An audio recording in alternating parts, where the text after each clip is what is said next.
Boza chez nous n'a rien à voir avec la boisson, la boza turque. D'après notre dictionnaire français du Cameroun, c'est un mot nouveau qui dérive de certains dialectes ouest-africains. Il signifierait victoire. Lorsqu'après des mois, voire des années de risques pris sur des chemins tortueux, on foule enfin le sol européen, on crie Boza, victoire. Boza, c'est l'aventure.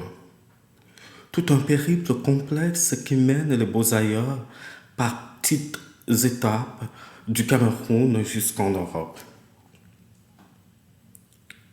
Ces nouveaux termes du vocabulaire camerounais, Simon et moi essayons de les expliquer à nos mères.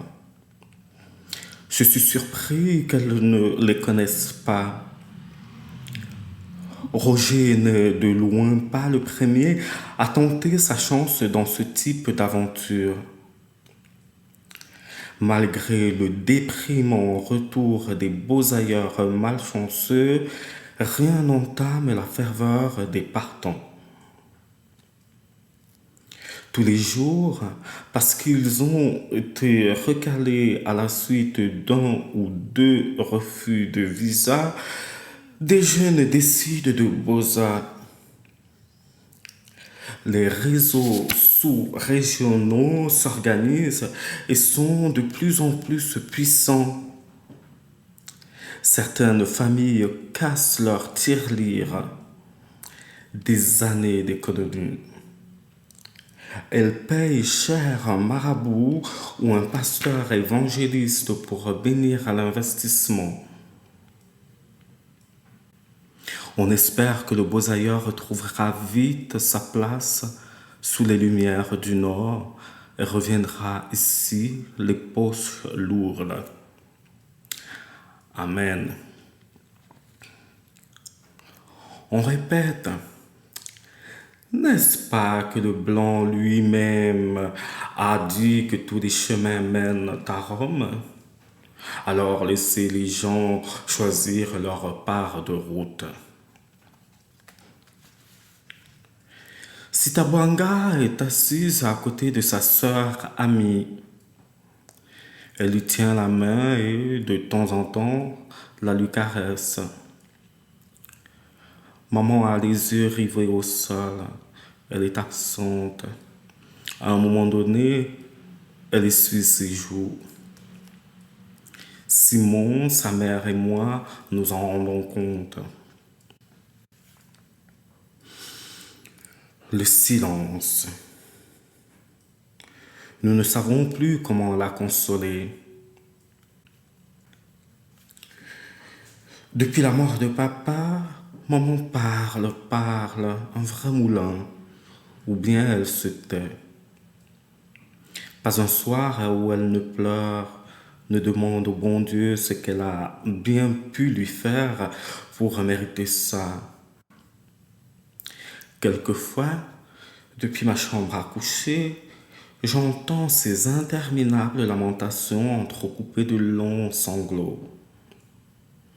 Et Claude, quelle gueule! Plus de 20 ans de mariage et voilà comment tu me laisses. Je t'avais pourtant dit de me dresser cet enfant-là. N'est-ce pas que je te l'avais dit? Hein? Mais tu ne m'as pas écouté.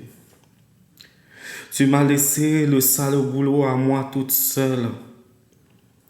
Voilà maintenant les conséquences. Voilà. Où es-tu pour porter ta part de responsabilité dans tout ça?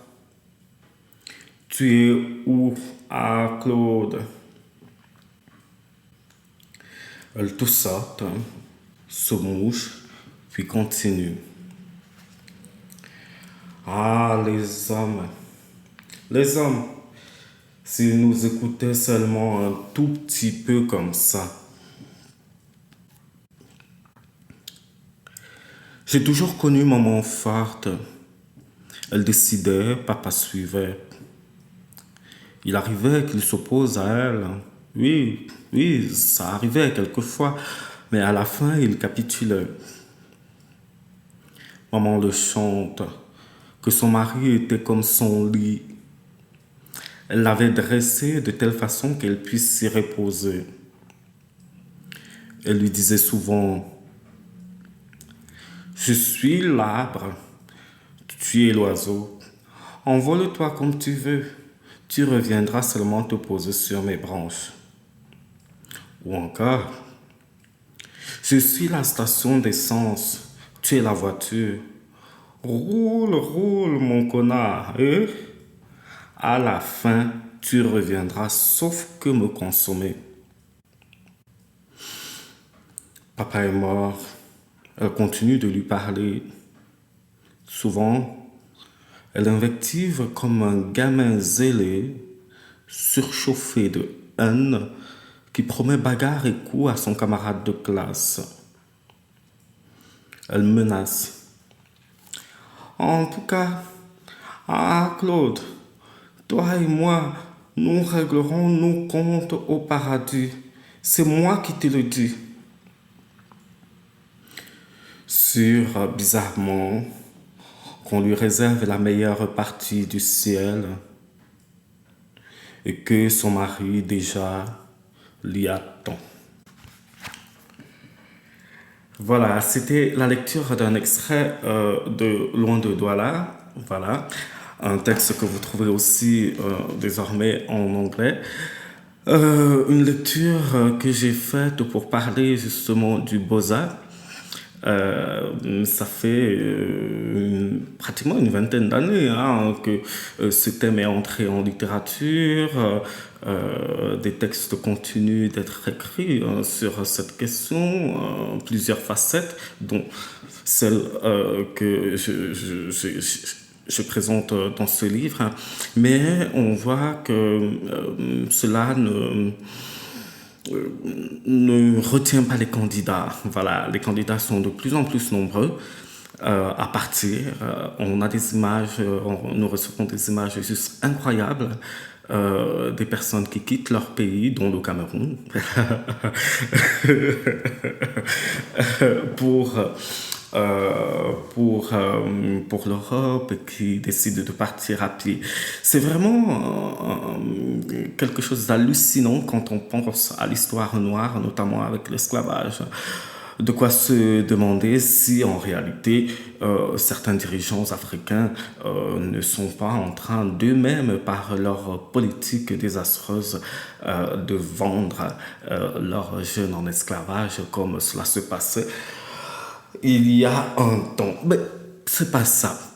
Moi, ce que je voulais voilà, présenter, c'est cette partie-là qui explique le mot Beaux-Arts. Et pour vous laisser, je souhaite renouveler ou déjà dire mes excuses parce que je pense que j'ai une semaine de retard. C'était la dernière lecture. Et je vous invite tous à jeter un coup d'œil sur mon site internet maxlobé.com, surtout maxlobé.com/blog. Sur mon blog, il y a vraiment plein d'histoires, plein de réflexions sous forme de prose. Il y a plein de textes que j'ai laissés là pour vous. Et c'est surtout, notamment sur la question des queer black, de la LGBT black. Qu'est-ce que c'est d'être un queer black? Comment ça se passe dans la vie de tous les jours?